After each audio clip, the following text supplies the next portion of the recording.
당신이 찾던 무서운 이야기 코비의 TV.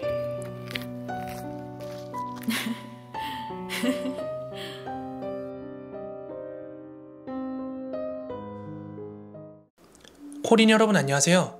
코비의 TV입니다. 제가 저번에 괴담 속으로 장산범 편 촬영하려고 늦은 밤에 장산에 올랐는데요. 아무래도 아주 늦은 밤이다 보니까 저도 아주 무섭다기보다는 긴장을 늦출 순 없었던 것 같은데요. 그렇게 장산에서 하산을 하다 보니까 문득 떠오른 이야기가 하나 있었어요. 저랑 가장 친한 친구 중 하나가 20대 중반에 거의 한 수개월? 거의 1년에 걸쳐가지고 세계 일주를 한 친구가 있어요. 그렇게 세계 일주를 마친 친구가 한국에 귀국을 하고 나서 이제 다 같이 친구들이랑 전집에서 만났거든요. 그래서 세계 일주를 하면서 겪었던 여러 가지 에피소드나 이야기들을 얘기를 해줬는데요. 그때 들었던 이야기가 장산에서 내려오면서 막 생각이 난 거예요. 그래서 한밤중에 이 이야기 좀 해주면 안 되겠냐, 좀 더 디테일하게 우리 구독자분들한테 들려드리고 싶어가지고요. 그랬더니 이 친구가 그 세계 일주 할 당시에 직접 자필로 적어놨던 일기를 저한테 그대로 보내줬습니다. 그래서 오늘은 그 친구가 보내준 일기를 그대로 한번 읽어드리겠습니다. 여러분 꽤 재밌으니까 한번 들어보세요. 그럼 시작하겠습니다.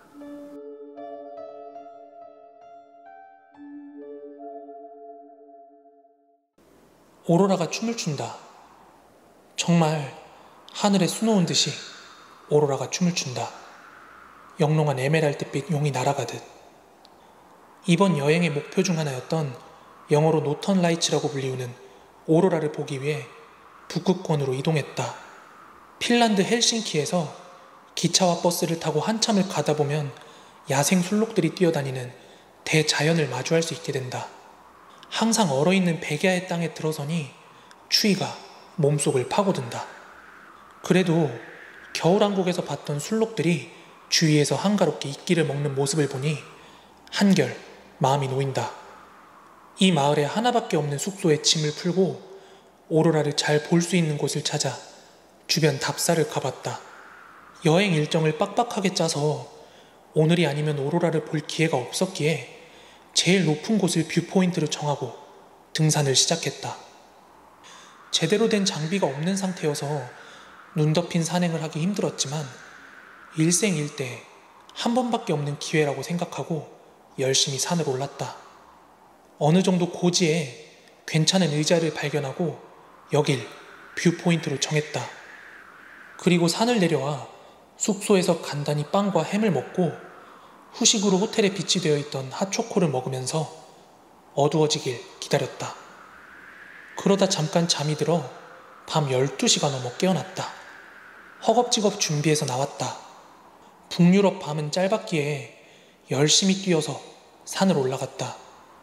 눈 덮인 유럽의 산을 오를 때는 나무나 중간중간에 있는 말뚝의 페인트칠을 보며 길을 찾으면 된다. 여기는 초록색으로 표시가 되어 있었는데 밤에 핸드폰 후레쉬를 비추며 산을 오르다 보니 표시를 찾는 게 여간 어려운 게 아니었다.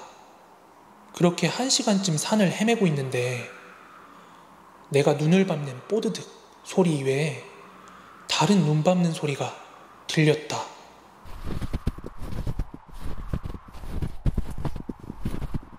구름 한 점 없는 맑은 하늘이었지만 달빛이 높은 가문 비나무 숲에 가려져 주위는 칠흑같이 어두웠다.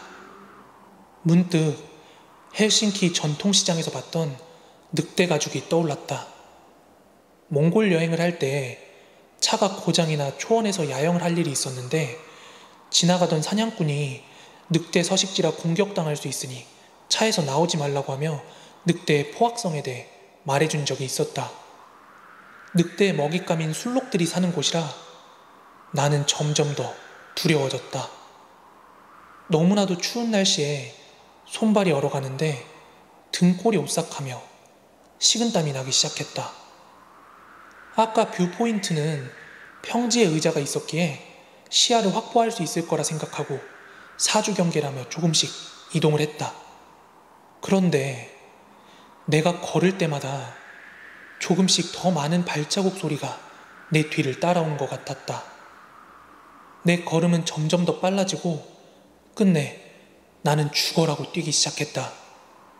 그러다 바로 옆에서 나를 따라오는 소리가 들려 핸드폰 라이트로 비춰보니 청록색 빛나는 눈들이 반짝였다.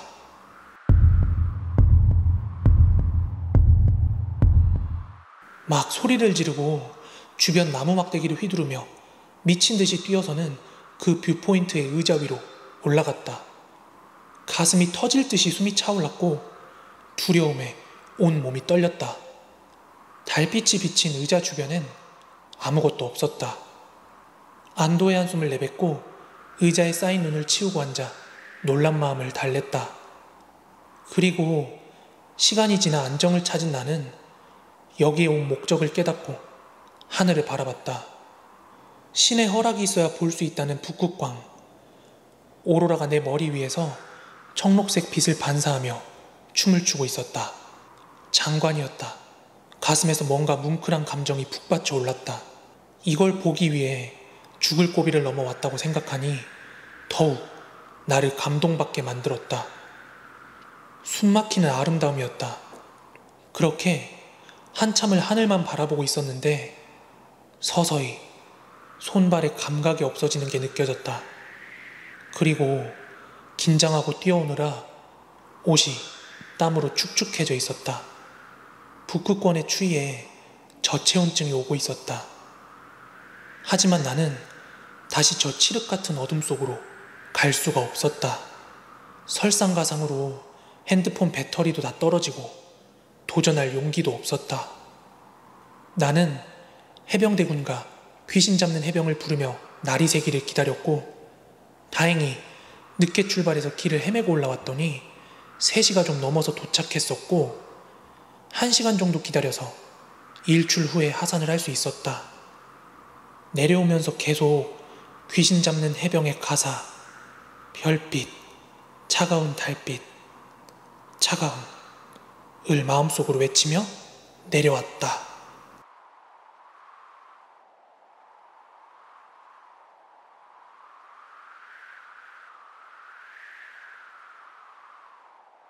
여기까지 그날의 제 친구가 쓴 일기 전문입니다. 원래는 제가 평소에 여러분들한테 이야기해드리는 스타일대로 좀 이야기를 가공을 하면서 들려드릴까 생각을 했었는데요. 아무래도 조금 리얼하게 친구가 느꼈던 감정을 그대로 전달을 해드리고 싶어가지고 일기를 오늘은 한번 읽어봤습니다. 친구는 지금 생각해보면 그게 늑대가 아니라 술록일 수도 있을 거라면서 막 너스레를 떨면서 이야기를 했지만 여러분도 한번 생각해보세요. 아무도 없는 눈 덮인 칠흑 같은 산에서 막 제가 걷는 방향을 따라서 발자국 소리가 따라오고 휴대폰 후레쉬로 주변을 비췄는데 막 눈동자들이 여러 개가 비쳐요. 정말 얼마나 무서울까요?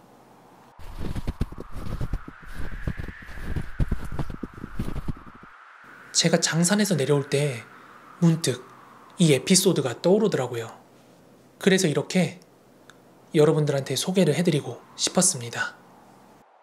오늘 이야기 재밌게 들으셨다면 구독하기, 좋아요 한 번씩만 부탁드리고요. 저는 내일 더 무서운 이야기로 찾아오도록 하겠습니다. 모두 감사합니다.